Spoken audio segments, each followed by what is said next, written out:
The destruction of the Arabs is part and parcel of the drama with which Israel will become the ruling state in the world. And the sign that the time has come is when the world becomes filthy, khabas. But there's another timeline connected with Gog and Magog. The Prophet said, alayhi salatu wasalam, that when Gog and Magog are released, the first of them will pass by the Sea of Galilee on the way to Jerusalem, to the Arab world, and start to drink the water.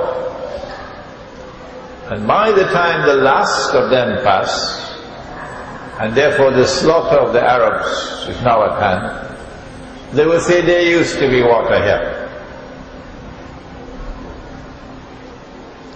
What is the water level in the Sea of Galilee? Answer? The water level is now so low that the Sea of Galilee in the Holy Land is effectively dead, cannot be revived. Just waiting now to dry up. And so the time for the slaughter to take place has arrived.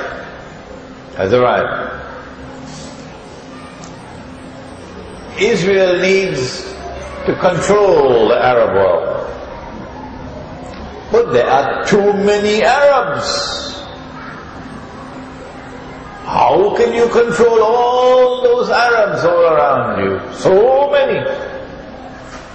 The Prophet said, sallallahu ta'ala alayhi wa sallam, that the Arabs will be wiped out by plague. Meaning, biological warfare. Did you hear about swine flu? And people putting on masks? You had it here in KL? You heard about H1N1? Well, these are signs of things to come. Biological warfare. And the Arabs are going to be wiped out. Prophecy of Prophet Muhammad alayhi salatu wasalam. But Israel must also expand its territory. Dramatical expansion. Why? Because someone rewrote the Torah with their own hands and said that the Holy Land extends from the river of Egypt, the river Nile, to the river Euphrates. That is not true. That is false. But it is there in the Torah. So no Jew will accept Dajjal as the Messiah unless and until Israel's territory expands to encompass this entire area from the river of Egypt to the river Euphrates. This portion means you got to wage war on Egypt. You have to wage war on Egypt in order to expand your territory to the Nile. How are you going to wage war on Egypt?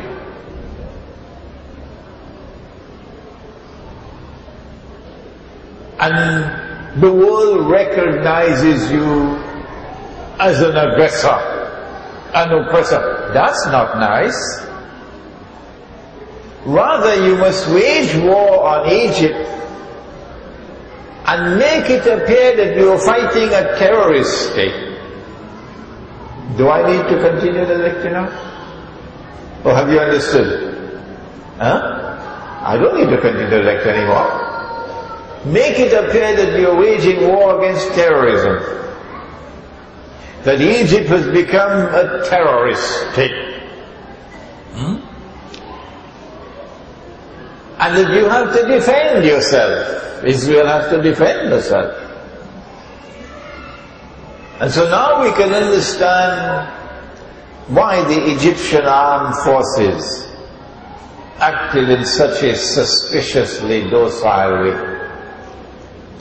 The Egyptian armed forces acted suspiciously docile.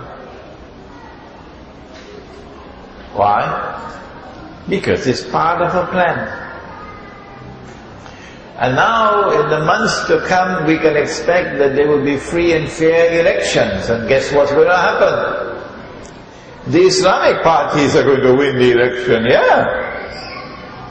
And the Islamic parties are going to form the government, yeah. And then Israel is going to smile even more. Because once the Islamic government comes to Egypt, what's going to happen with Gaza?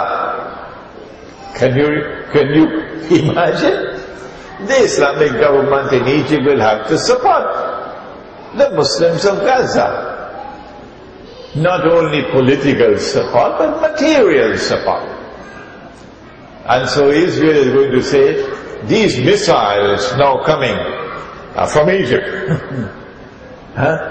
And Egypt is becoming a state that is supporting terrorism because Hamas has been branded a terrorist organization.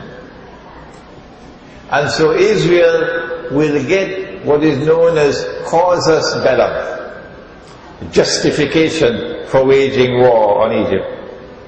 And when Israel wages that war, then the territory of the state of Israel will expand to reach the river Nile, which means that Israel will take control of the Suez Canal as well.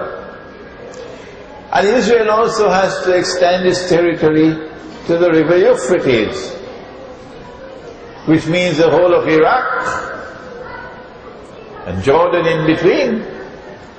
So it's quite convenient to have the United States in control of Iraq already.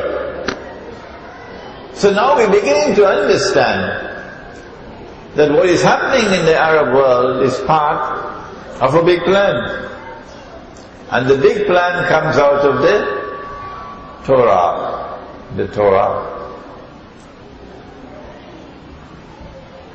In order for Israel to wage that big war against the Arabs and to expand its territory dramatically, Israel has to ensure that Muslims do not have any military capacity to threaten and to destroy Israel. There is only one weapon that Israel has reason to fear, and that is nuclear weapons. And the missile capacity to deliver a nuclear weapon. And who has that? Only Pakistan. Only Pakistan.